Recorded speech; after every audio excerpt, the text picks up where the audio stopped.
Hello, everyone. Today I'm going to showcase one of the most flagrant examples of bias in gaming journalism in the past year. And that was from Time Magazine and their choice for the top 10 video games of 2015. But first, we're going to look at Fortune Magazine, a subsidiary of Time Magazine, to look at a different list, and that is the best-selling video games of 2015. And if you were to look at their list for that, number one was Call of Duty Black Ops, and number two was Madden NFL 16. Number three was Fallout 4. Number four was Star Wars Battlefront, and number five was Grand Theft Auto 5. Okay? And I think from that list of the top five bestsellers of video games, you get a feel for what is popular amongst video gamers. Those are all violent titles with a lot of shooting.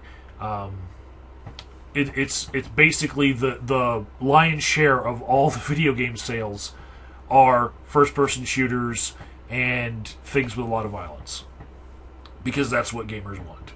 Okay, and so we're going to go over to Time Magazine's top 10 video games in their top 10 of everything of 2015, and we're going to show you the stark contrast in their list from the bestsellers list.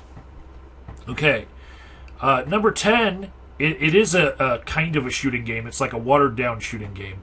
It's called Splatoon, and it actually had some decent sales for the Wii, but still, that's the difference right there. But we continue. Number 9 is Undertale, and just reading this caption, playfully crinkling through the leaves fills you with determination. And look at the graphics. It's minimalist. It's a throwback to 8-bit gaming. Yeah, you can see right away from their first two selections that there is a theme here. Then they throw in Batman Arkham Knight. It's a little dark and violent in that game, but you know that Batman doesn't use guns, right? There's a lot of the enemies using guns, but he's a more moral superhero, I guess, for not using guns. Then number 7 is Ryan North's To Be or Not to Be, which is based on Hamlet. Awesome, right? That's let's mine that some more. Number 6, Super Mario Maker. Are you seeing a pattern here?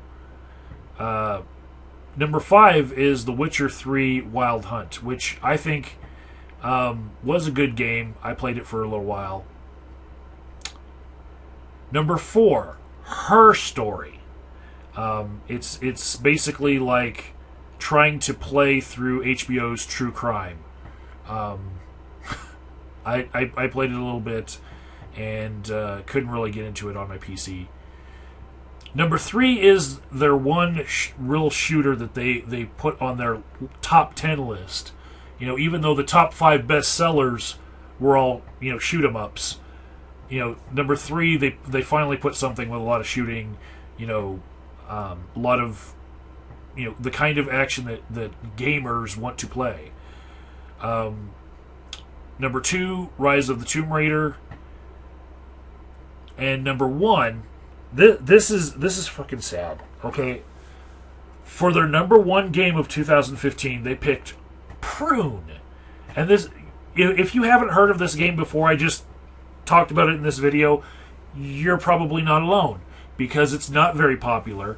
It reminds me of Zoe Quinn getting a lot of positive press for her depression quest when it wasn't deserved. And this game, Prune, it's basically like Fruit Ninja on barbiturates. It's fucking stupid. So if you go to Google Play's download page for Prune, it's had 2,694 votes. Many of them positive from the people who actually played it. But you can go down and see that it's only been installed between 50,000 and 100,000 times on phones, and that's worldwide, okay? not a very popular game. During the same amount of time in 2015, there was a very popular game that was innovative that I was playing all the time. That's called Boom Beach, okay? And it had 4 million ratings on it, okay? And also the same ratings ratio here of mostly positive ratings, you know? You can see that it was installed on people's phones 50 million to 100 million times just through Google Play, right?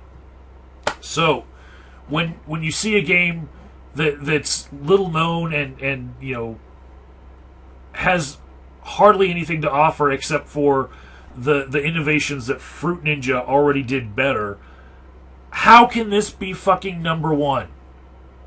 Well, look at the theme from all the different games that they put in here versus the theme of the games that are the top 5 bestsellers for 2015, and you'll see that their bias is anti-violence and anti-masculinity. And it's a bias more towards puzzle games rather than what the guys who are buying these games want to play. And their selections really reek of trying to be edgy and trying to stand out with their award of what were the top 10 video games by saying, you know what, don't pay attention to what people actually liked. Pay attention to what our values should tell you are the best video games. Okay? Things like this. And that is a huge bias in video gaming journalism. And what else do I have to say? Number one game of 2015 was fucking Prune? Fucking Prune? Are you shitting me? Fuck.